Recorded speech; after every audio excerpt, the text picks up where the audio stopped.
एकटून ही दोन्ही बिलं पास गेली हे खूप दुर्दैव आहे. कारण हे मी राजकीय बोलत नाही आहे.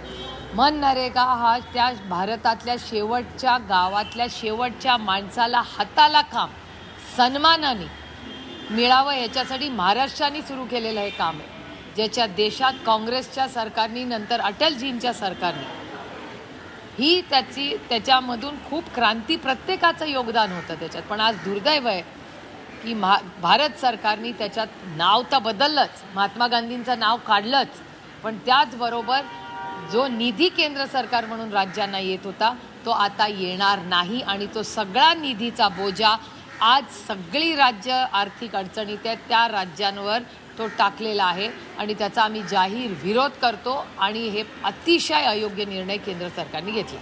नाही, पण खरं तर हे झालं पार्लमेंटरी सेशनमध्ये काय झालं, परंतु मुंबईसह इतर महानगरपालिकेच्या निवडणुका लागलेल्या आहेत. दोन्ही राष्ट्रवादीच्या संदर्भात काही प्राथमिक प्रस्ताव जो आहे तो अजित पवारांच्या राष्ट्रवादीकडनं कोण्या बड्या नेत्यांकडनं आलेला आहेत का, आणि तुम्ही देखील अनुकूल आहात का अजित पवारांच्या राष्ट्रवादी? असं म्हणणं आहे की आपल्याला आठवत असेल आदरणीय पवार साहेबांनी मागच्याच इलेक्शनमध्ये सांगितलं होतं की ही स्थानिक इलेक्शन्स आहे.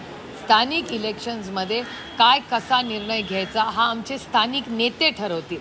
त्याच्यामुळे पुढच्या सोमवारपर्यंत हे पूर्णपणे हे चित्र तुम्हाला पूर्णपणे क्लिअर झालेलं दिसेल. पण मुंबईमध्ये काँग्रेससोबत असणार आहे का? कारण असं म्हटलं जातं की चर्चा आहे की काँग्रेस स्वबळावरती लढणार, तर एकत्र येण्यास आमचा प्रयत्न आहे की महाविकास आघाडीने ती लढावी. आमच्याकडून पूर्ण प्रयत्न होतील की सगळ्यांनी चर्चेतून महाराष्ट्र आणि मुंबई हा केंद्रबिंदू ठेवून मुंबईच्या विकासासाठी मुंबईकरांच्यासाठी आपण सगळ्यांनी एकत्र लढून मुंबईचा विकास कसा होईल त्याच्यासाठी आपण एकत्र आलं पाहिजे.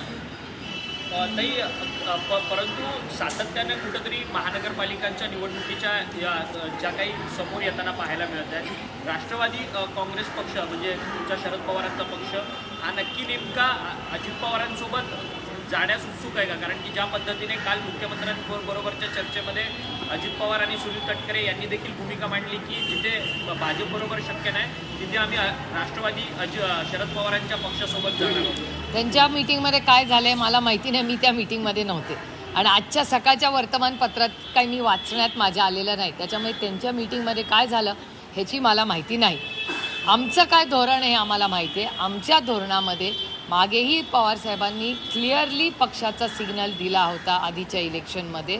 त्याच्यामुळे तो विषय आणि आम्ही हे इलेक्शन पूर्णपणे स्थानिक आमचे जे सहकारी नेते पदाधिकारी आहेत त्यांनी तो निर्णय घ्यावा असं मागेही पवारसाहेबांनी सांगितलेलं आहे. आणि त्याच्यामुळे आज उद्या आणि परवापर्यंत हे पूर्णपणे तुम्हाला कळेल की कोण कसं काय म्हणजे आघाडी कशी होते, सीट वाटप कसा होतं हे सोमवारपर्यंत तुम्हाला पूर्णपणे कळेल. ज्या राष्ट्रवादीसोबत महायुती सध्या राज्यात सत्तेत आहे तीच राष्ट्रवादी भाजपला आणि शिंदे गटाला मुंबईमध्ये नको आहे आणि फक्त नवाब मलिक यांच्यामुळे. मात्र आपण एक महायुती म्हणून निवडणूक लढवली पाहिजे हे सातत्यानं अजित पवार आणि सुनील तटकरे हे फडणवीसांना सांगतात. कसं पाहता राज्यामध्ये? एकतर तो त्यांचा अंतर्गत प्रश्न आहे, त्यांनी त्यांच्या युतीमध्ये काय करायचा हा त्यांचा प्रश्न आहे, हा माझा प्रश्न नाही आहे. आम्ही काय करायचं ह्याच्यावर मी बोलू शकते. दुसरे के घर में क्यों झाकू मैं, एक. आणि दुसरं नवाबबाईंबद्दल माझ्या मनात नेहमी प्रेम आदर आणि आस्था आहे. हे मी आज नाही गेले अनेक वर्ष बोलते. त्यांच्या फॅमिलीत मग कोर्ट असेल, ते हॉस्पिटलमध्ये असतील किंवा जेलमध्ये असतील, मी नेहमीच त्या फॅमिलीबरोबर ओपनली राहिलेले, कालही होते, आजही आहे आणि उद्याही राहील.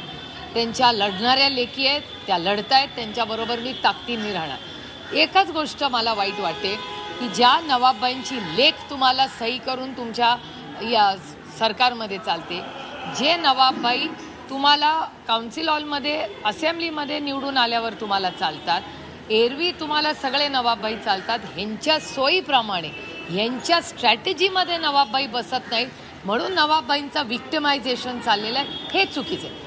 माझं म्हणणं आहे मतभेद असणं ठीक आहे, एक स्ट्रॅटेजी म्हणून असू शकतं, पण स्ट्रॅटेजी करताना नवाबबाई आणि त्याच्या कुटुंबाचं जी बदनामी आणि खच्चीकरण चाललंय हे अयोग्य आहे. इतकंही गलिच्छ राजकारण करू नये की स्वतःच्या स्वार्थासाठी एका कुटुंब उद्ध्वस्त करण्याचं पाप हे महाराष्ट्राच्या राजकारणात कधीही झालेलं नाही.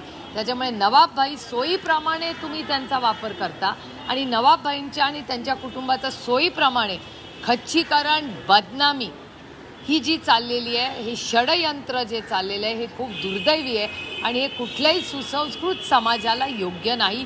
किती राजकारण तुमचं चालू तर राहील. खासदार सुप्रिया सुळे सध्या माध्यमांबरोबर बोलत होत्या आणि एकंदरीतच राष्ट्रवादी आणि शरदचंद्र पवार राष्ट्रवादी यांच्या संदर्भात काय नेमकी पुढे रणनीती असणार आहे, तर येत्या 2 दिवसामध्ये सगळं चित्र स्पष्ट होईल असं सुप्रिया सुळे यांनी सांगितलंय.